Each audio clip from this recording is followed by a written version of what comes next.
Hey, what's up guys? Dizzy Nuts here. How you guys doing? Today we're going to be comparing the iPhone 13 Pro ultra wide angle lens for night shots to my DSLR to see which one looks better. Let's go.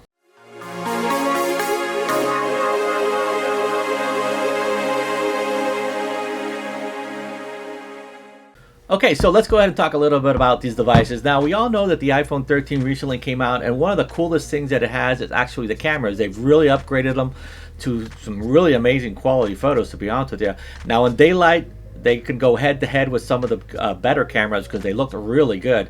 Now, when it comes to night mode and night shots, it's a whole different story.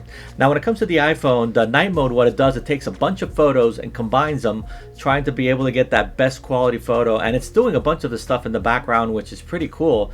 And it actually will ask you to stay still for like 2 or 3 seconds to be able to get that really cool shot. But does it really look good is what we're really going to experiment today.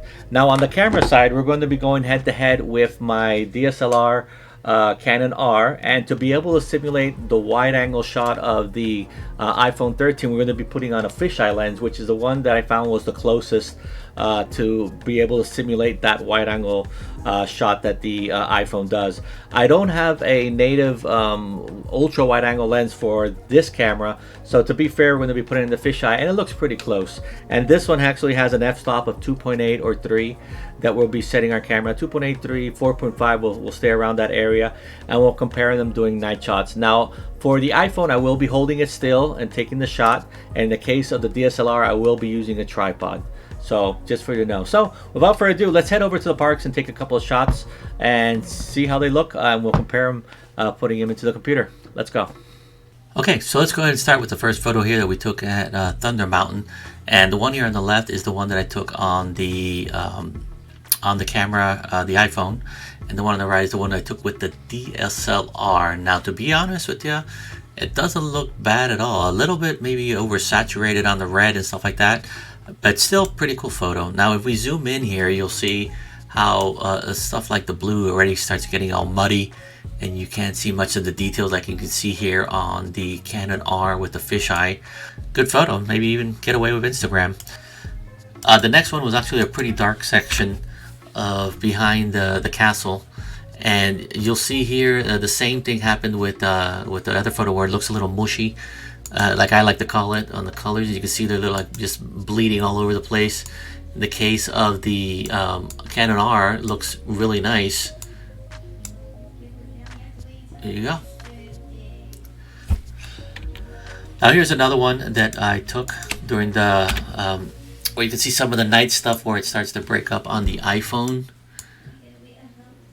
Look at this. See, sort of like the break up here on the top. When in the case of the Canon R, you get a pretty good image here on the left, even with all the lights on it. Let's go ahead and move into one here. This was a really interesting one that I think I wanted to put here. The area was so dark that the iPhone couldn't even focus, so I wanted to share it here with you guys. And here's what the iPhone was trying to do. I tried pointing it at the Rapunzel's tower, and it just couldn't do it. Just could not do it. On the right hand side, you have what was taken with my Canon R and the fisheye.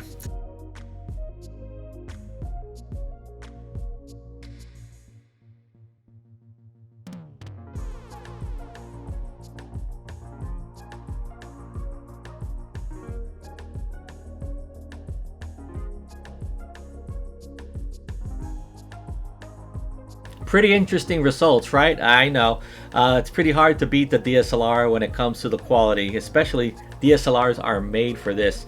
And there's a whole bunch of reasons behind that. You're talking about the sensor size, which is something that's really important to keep in mind, that the bigger the sensor, the more you're going to be able to grab, the more light you're going to be able to get, and a bunch of other stuff that we don't go too much into details here. But again, iPhone photos didn't look bad at all. If it's something they're going to be sending by a text message or possibly even on Instagram, it's not a bad option. But for me, as a person who likes to take photos and talk about gear and stuff like that, I always will be using my DSLR to take these night shots around the park.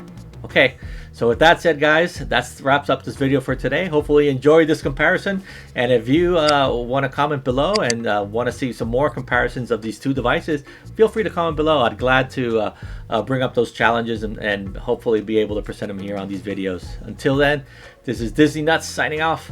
Stay awesome, guys. See ya. Bye.